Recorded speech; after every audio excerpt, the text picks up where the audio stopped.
everyone, it's Jack from Cultaholic.com, your inaugural Cultaholic Heavyweight Champion. Thank you to everybody for enjoying our WrestleMania 34 coverage. I'm very monstrously tired, but I'm also very satisfied. It's been a very fun weekend. I hope you've enjoyed seeing all the things we've done, and hopefully you'll enjoy our reactions as well. They should be going up tomorrow, I believe, our WrestleMania 34 reactions. But I'm quite monstrously sleepy, and I cannot wait to go to bed. But first, I wouldn't dream of doing that before telling you about everything that happened at the Raw after WrestleMania. Now, this was a very eventful episode of Raw indeed, as the Raw after WrestleMania traditionally is these days. There were a few returns, there were a few call-ups from NXT. One return in particular, by the way, that we haven't seen for quite some time. He spent a lot of time in a different promotion, but I'll get onto that when it happens. But let's start from the top with Stephanie McMahon. She opened the show to a predictable chorus of boos. Stephanie came out selling her arm from obviously her defeat to Ronda Rousey at WrestleMania 34. A wonderful match, the mixed tag match featuring Kurt Angle and Triple H as well. And Ronda looked very impressive indeed, very, very good. She took to the ring far more capably than I think a lot of people were imagining. Stephanie got into the ring, still selling the arm very gingerly, and surprisingly paid respect to Ronda and said, you know what, she's a great superstar, let's get her out here, give her a warm reception, I got my ass kicked, all this sort of stuff. And people weren't buying it. They knew that Stephanie is still a heel at heart, and they knew that she was probably up to some sort of no good shenanigans. Ronda hit the ring and Stephanie said, you know what, I take it all back. Join me and together we can rule the WWE, essentially, is the gist of her message. And Ronda looked as though she was going to accept this. She went in for a hug, shook hands with her. They were all like, oh yeah, you're great. No, you're great, you're great, you're better, you're great, you're Ronda Rousey, you're Stephanie McMahon. It wasn't quite like that, I'm exaggerating slightly, but then Ronda was all smiles, and then her expression changed. Rousey then did that sweet sort of Shinsuke Nakamura, legs up in the air, flip you over into an armbar move, which of course she did brilliantly because she's an Olympic level judo practitioner and former UFC pioneer. She then wrenched Stephanie's arm several times in several different directions. It was a bit like Pentagon in Lucha Underground, who used to go around breaking arms. I don't know if they're going to play this up as she has actually broken Steph's arm or dislocated it or something, but I wouldn't be surprised if we don't see Stephanie for quite some time. This looked to be quite a severe injury, and once Ronda had left, to the adulation of the crowd, of course, because she's just injured the top heel in WWE, I'll say it. Stephanie's the top heel in WWE. Stephanie was helped to the back by medical officials, and it was all treated very seriously indeed. Apart from by the live crowd, who serenaded her with a chant of na na na na, na na na na, hey hey hey, goodbye. Brilliant, lovely stuff. I bet Ross was particularly pleased to see that. He doesn't like Stephanie very much. Next up, we had the new Raw Women's Champion, Nia Jax. She had a big "You Deserve It" chant. It was great to see, and really vindicated the idea that the booking decision at WrestleMania in that match was the correct one. Of course, a lot of people were concerned that Alexa would retain, and that would have maybe left a sour taste in a lot of people's mouths, considering the bullying aspect of the angle, I guess, where Alexa was really bullying Nia for her weight and various things like that. But, you know, the adulation that Nia received really did make it clear that it was the right decision, and Nia is now a fully fledged babyface, and we all love it. That's great. And then she, you know, stood in the ring with the belt, looked very proud, and then Alexa came out with Mickie James and said, look, there's a tag match coming up, and I'm a compassionate woman, and that's why I have a tag team partner. You're not a compassionate woman, and that's why you've got nobody in your corner. They then went back to the whole weight stuff. Alexa emphasized that Nia is 3 times the size of her and that sort of thing, and it was a bit, could we not let this go? But it was all okay, because Nia went, you know what? I enjoyed every second of the beating I gave you last night at WrestleMania, and you're wrong about one thing. I do have a tag team partner, and that tag team partner was none other than Ember Moon. It was very exciting indeed to see Ember on the main roster, particularly after her excellent performance against Shayna Baszler at TakeOver New Orleans, where she really established herself, I think, as one of the best women's wrestlers in WWE, not just on NXT. But she's no longer on NXT. She now seems to be a full member of the Raw roster. This tag match was kind of basic. I think everyone knew what was going to happen. The babyfaces beat up the heels for large portions of the match, and Ember Moon secured the pinfall with the Eclipse, her wonderful finisher, that big jumping, flipping, diving stunner from the top rope, and got the pinfall not on Mickie James, I think, it was actually on Alexa Bliss, the more over of the two. So that's really helped Ember Moon get off to a hot start in her WWE career. I should point out as well at this point that it was announced that next week there will be a superstar shake-up. This happened last year, of course, the week after WrestleMania as well, where basically WWE exchange a few superstars between Raw and SmackDown to get a few new feuds on the go, I guess, to really get some new pairings together. I personally think Finn Balor's going to end up on SmackDown, for example, because he's got a few fresh opponents to face over there. It's that sort of thing, if you're unfamiliar with it. Also, Kurt Angle was on the phone backstage, as he often is. He's a very busy man, as the GM of Raw.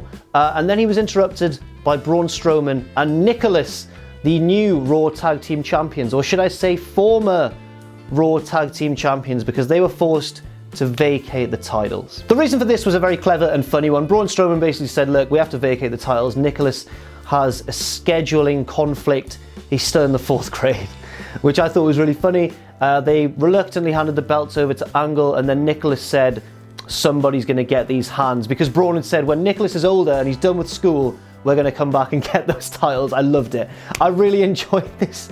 I really enjoyed this segment, but it made clear the purpose of that kind of silly but funny win last night at WrestleMania, because it means that now that the Raw tag titles are vacated, there can be a few new people in the mix for those belts. And also it means that Braun can return to singles action. I guess that's probably going to happen as well. Next up, we had the debut of another NXT call-up. This time, it was No Way Jose, who had a match against...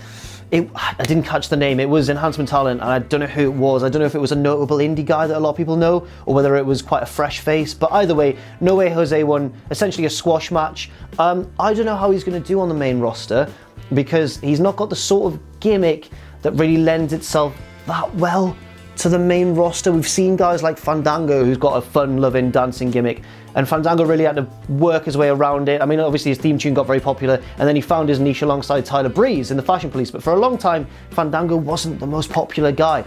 I can see the same thing happening in No Way Jose, and maybe he'll have to even turn heel at some point, because he's obviously quite an obnoxious, in-your-face babyface, like, come on, let's have fun. And if you're not feeling him, you might be like, can you go away, please? Also, his gimmick is a little bit similar to Adam Rose's. He's obviously got all, they're not called Rosebuds, but he's got all the fun-loving people around him who accompany him to the ring. So I don't know how it's going to go for No Way Jose, but at least he picked up a dominant victory to kickstart his Raw career. Then we headed back to the backstage area once again, and Kurt Angle, he was then approached by Sheamus and Cesaro, who of course lost the Raw Tag Team Championships to Braun Strowman and Nicholas the Conqueror at WrestleMania. They basically said, look, Kurt, come on, give us the belts back now. We can do it now, or we can have a more formal ceremony if you prefer. We don't mind whichever one. Really good, arrogant heel stuff. Angle went, that's not going to happen. You lost to a 10-year-old. And then he said, no, I'm going to give various teams a chance for the titles, and I think the new champions will be crowned at the Greatest Royal Rumble event in Saudi Arabia later this month. I think that's what he said. But basically, the Bar weren't too happy about it. But later on in the episode, we'll see who some of those tag teams are. In fact, we'll find out right now, because I just checked my notes and one of those matches was next. I should point out that I think the way that it works is the team that wins this little mini tournament that Kurt Angle's organised will go on to face the Bar at the Greatest Royal Rumble, I think. I'm not 100% certain, but I think that's what's going to happen. But anyway, the two teams in this match coming up now were the Club and the Revival. Two teams, that have been a little bit pushed aside recently. They've not had too much going for them, especially at Raw 25 when the Revival got demolished by a combination of the Clique and the Club. But the Revival got their revenge on the Club with a win here, and I think it was a long overdue one. This wasn't a very long match or a very complex one. We're used to seeing the Revival, really dominate with sneaky tactics. They really excel in long, drawn-out matches, like one of my favourite NXT matches ever, the 2 out of 3 Falls match between DIY and the Revival at NXT TakeOver Toronto. An excellent match. One of my favourite matches ever, I think. But this match was a short, Raw match, but I think the right call was made, and I'm excited to see the Revival really get back on track. I hope they win the tag belts in Saudi Arabia. I hope they are the new tag team champions, but I think one of the debuts that we're going to talk about a little bit later on might make that a little bit difficult for them. Next up, we had the new Intercontinental Champion, Seth Rollins, who, by winning the Intercontinental Championship, made himself a Grand Slam champion within WWE. He headed to the ring and basically put himself over. He said, I'm the new Grand Slam champion. He got a Grand Slam Rollins chant, which was really good.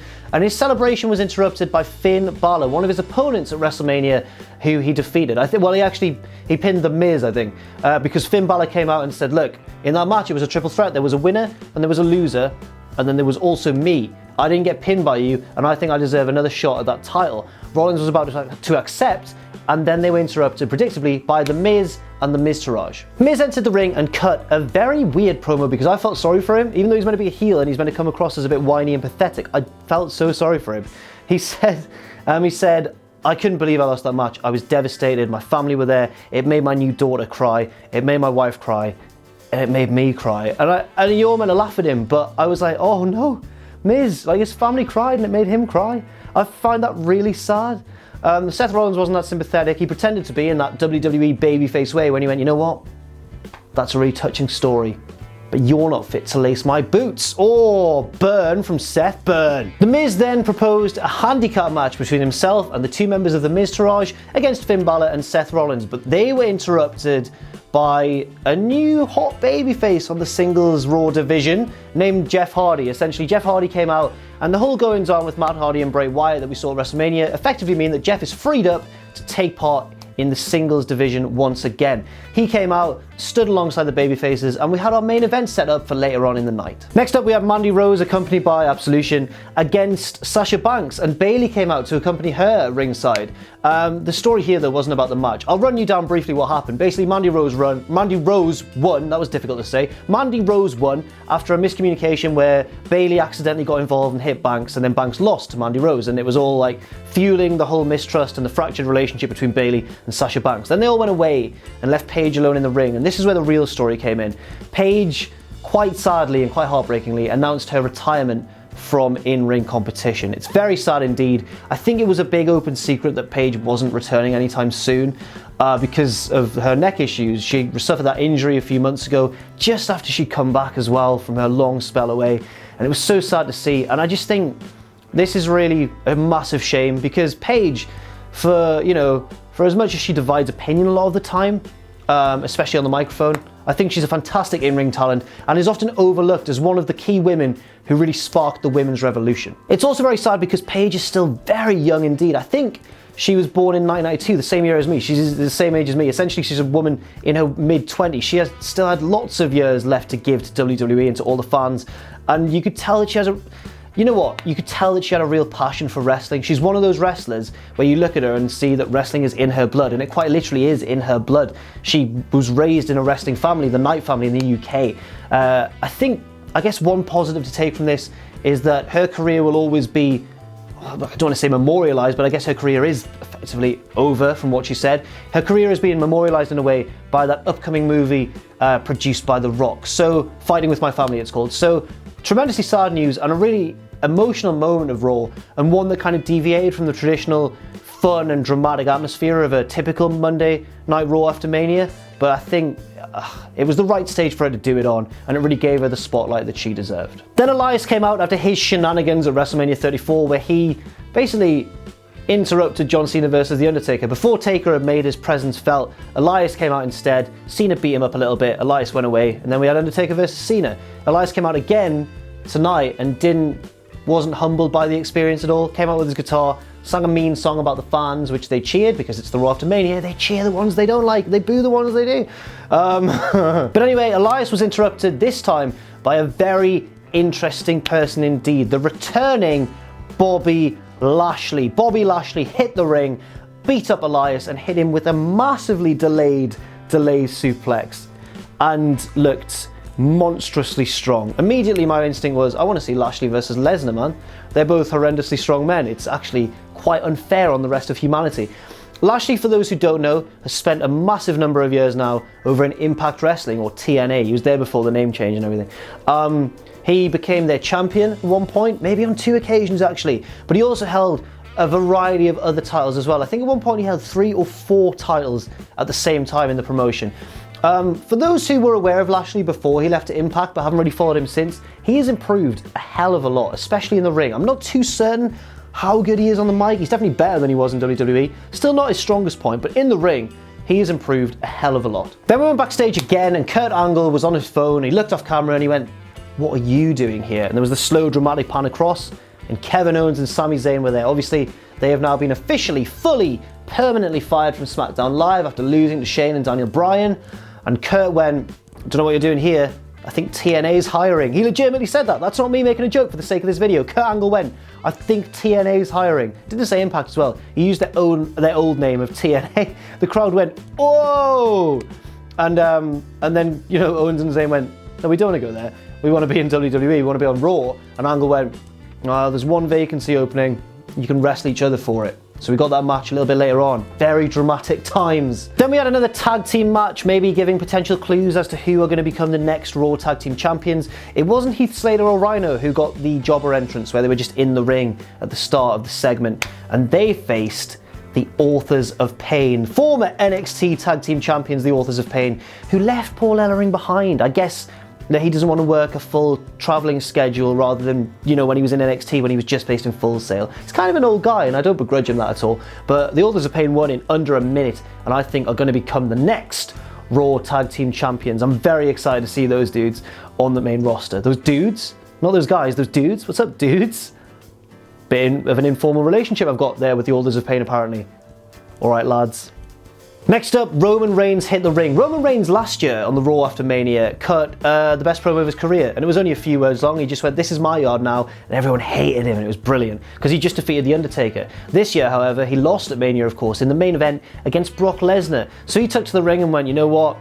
There's a conspiracy against me, the big dog, Roman Reigns. He delivered it exactly like I am now. And he said, I wish that Vince had smartened me up to what was going to happen, because I was led to believe, and to be fair, we all thought it was going to happen as well, that Lesnar was going to re-sign with the UFC rather than with WWE, but he's obviously signed with WWE instead. And Reigns then said, you know what, I had to find out about my rematch at the greatest Royal Rumble in Saudi Arabia on the internet. He wasn't even told face to face. Very interesting angle going on here. And then he was interrupted by Samoa Joe, who was returned from injury once again. He ran down Roman Reigns and said, look, Brock Lesnar's dominating you, man. Every time he beats you, he just gets richer and you just get more broken down. He said the same thing will happen in their steel cage match, Reigns and Lesnar's steel cage match at the Greatest Royal Rumble, and then he'll be waiting to pick up the pieces and put Reigns to sleep at Backlash. So they've set up a nice match there at Backlash. Whether it's for the title or not, I guess we'll find out in a few weeks' time, but that's a really good match. I'm looking forward to that one, and I hope Samoa Joe wins. Next up, we had Matt Hardy and his new BFF, Bray Wyatt versus Titus Worldwide, Titus O'Neil and Apollo Crews. I think the winners of this one got to face the Revival, I guess. So maybe the Revival aren't progressing any further because all the momentum seems to be with Matt Hardy and Bray Wyatt. They won this match in fairly short order, not too much to report. As per usual, the Raw after Mania was more storyline based than wrestling based, and I think, you know, if there's going to ever be a Raw that you can excuse that sort of booking, it's the Raw after Mania. Everyone's there for the storylines, not necessarily the wrestling itself. Next up, that match that was set up earlier in the night by Kurt Angle, Kevin Owens versus Sami Zayn for a place on the Raw roster. And it only lasted about 10 minutes, and if this match had been given, you know, a pay-per-view match length of time, then it would have been really good because they were both on fire. They have unbelievable chemistry with each other, as we all know, but it ended with a double not double count out, a double knockdown. Like they didn't answer the 10 count. You know what I'm talking about. So yeah, it seems as though neither of them are going to be signed, but I bet they find another way too. I totally see them going on Raw, dominating, doing their thing, and hopefully finding some title success as well. But will it be together or will it be separately? Because throughout this whole thing, the match and the previous segment backstage, Owens and Zayn were not very nice to each other. Owens actually said at one point, look, I should be given the job.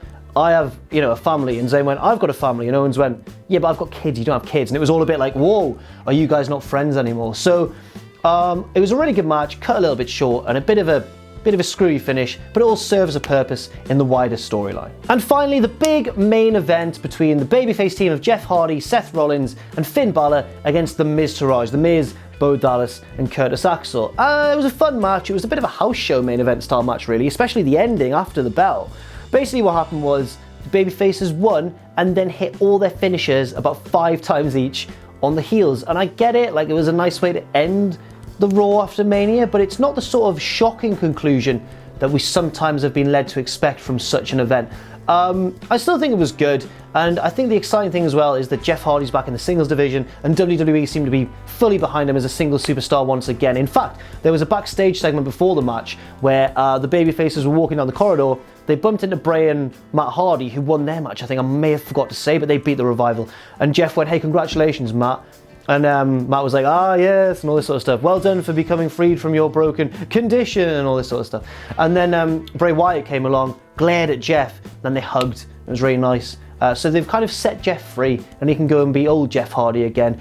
But I think the key thing here is that all the momentum is still with Matt Hardy and Bray Wyatt. But in the main event, you know, predictably the babyfaces won, and I just wonder where Miz goes from here, and I also wonder whether Bálor will still be after that match for the Intercontinental Championship, or whether he'll head off to SmackDown, as I think he might next week during the Superstar Shake-Up. So thank you for bearing with me while I got through a very confusing Raw after Mania. I am very tired, of course. Thank you to everybody who interacted with myself and Adam Pacitti on tonight's live stream of the Raw after Mania. We had a wonderful time, and we had some laughs as well. And thank you to everyone who donated as well, because that was obviously very appreciated, and we did not expect that at all. We weren't doing any drinking games or anything, so for all those people, thank you especially as well. Thank you very much indeed. Thank you again for checking out all our Mania content, and look out for reactions, which will be going up very soon indeed. I've been Jack from Cultaholic.com. You can follow me on Twitter at JackTheJobber. You can follow all of us at Cultaholic. You check out Patreon as well, patreon.com/Cultaholic. And never forget, of course, to join us.